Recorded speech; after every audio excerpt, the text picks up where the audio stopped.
Hier, j'écoutais une vidéo du frère Abou Rayhan, c'est un frère belge converti d'une cinquantaine d'années, et souvent il a des bons points de vue, et il parlait justement hier du destin. Et vous savez, la prédestination, la croyance au destin, ça fait partie des 6 piliers de la foi. Pour nous, c'est de l'acquis, on croit au destin, voilà. Mais est-ce que tu crois vraiment au destin dans ta vie? C'est-à-dire, pour moi, il y a 3 choses vraiment qui sont importantes. D'abord, il faut arrêter avec les si. Si j'avais fait ci, si j'avais fait ça, si je m'étais marié avec telle personne. En fait, le si, c'est le piège de Shaitan, d'après un hadith du prophète, sallam. Il faut arrêter avec le si. Si j'avais fait ça, non. Euh, c'est comme ça. C'est ton destin. Ce que tu vis actuellement, c'est ton destin. Tu ne peux pas le changer. Allah, il a décidé, c'est comme ça.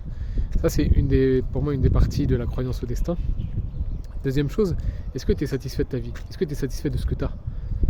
Allah, il t'a donné des choses. Il t'en a retiré d'autres. Il t'a pas accordé certaines choses. Peut-être que t'as pas l'argent. Peut-être que t'es pas marié, t'es célibataire, t'arrives pas à trouver quelqu'un. Peut-être que tu as des problèmes de santé. Mais est-ce que tu acceptes tout ça? Ou est-ce que tu as une sorte de frustration qui est toujours là et en fait t'acceptes pas ton destin? Voilà, donc vraiment un travail qu'on doit faire sur nous-mêmes, c'est d'accepter ce qu'on vit. Parce que c'est Allah qui l'a décidé, c'est pour notre bien.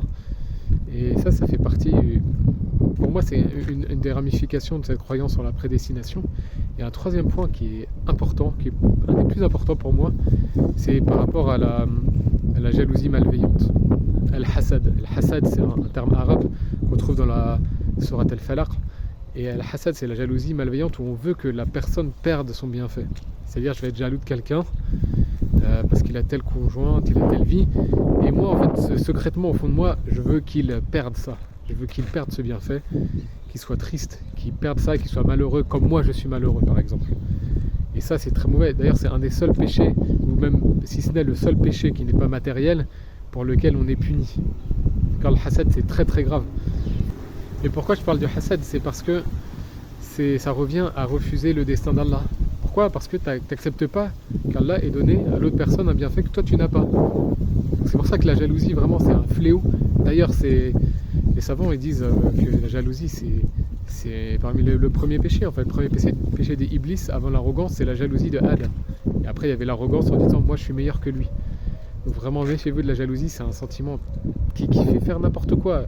La sorcellerie, les meurtres. Voilà, donc vraiment, voilà, c'est pour ça. Tout ça pour dire que la croyance en la prédestination, bonne ou mauvaise, c'est quelque chose de profond. C'est parmi les 6 piliers de la foi. Il faut travailler. Il faut jamais se dire que c'est acquis en fait. Même le tawhid, les 5 piliers de l'islam de la foi, les 6 piliers de la foi. Tout ça, c'est pas de l'acquis. Il faut travailler. La foi, ça se travaille. Voilà, qu'Allah nous guide. Salam alaikum.